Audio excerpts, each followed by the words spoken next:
a toujours 2600 km d'égouts à gérer. Je dis toujours parce que ça date d'Eugène Belgrand et d'Haussmann, hein, les égouts qu'on connaît aujourd'hui. On a deux missions principales qui sont de collecter les eaux usées et les transporter.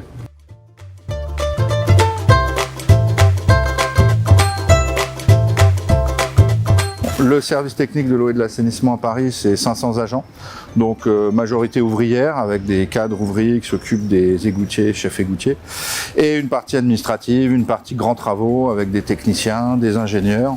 Nous, on a un savoir qui se transmet beaucoup je dirais, sur le terrain. Il n'y a pas d'école ou de formation d'égoutier mairie de Paris. On est unique au monde, on a un réseau visitable. Les dangers sont multiples, hein, on en parle beaucoup en ce moment en période de pandémie. Danger numéro 1, nous, c'est le risque bactériologique. On est constamment exposé. On a les risques aussi de chute, de troubles musculo-squelettiques.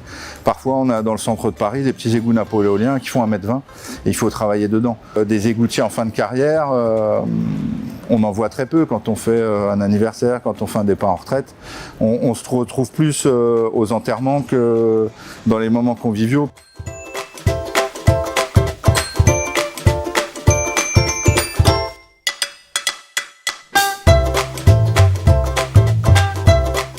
Je suis arrivé en 2000 à la mairie de Paris, j'ai intégré le service technique de l'eau et de l'assainissement. On était plus de 700 égoutiers, chefs égoutiers. On a eu des grandes victoires avec la CGT sur la mairie de Paris au niveau de l'assainissement.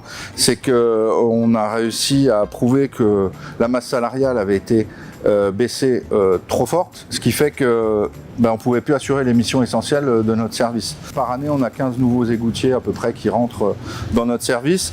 Ça éponge seulement les départs en retraite. Nous, ce qu'on souhaite, c'est passer au moins à 50 agents par an de nouvelles embauches. Et ces nouvelles embauches, on les caractérise aussi sur une remunicipalisation des services qui ont été donnés aux entreprises privées. On a quand même face à des agents qui savent travailler, qui ont une certaine notion du service public, qui défendent. Donc voilà, ça c'est vraiment ce qu'on veut faire perdurer.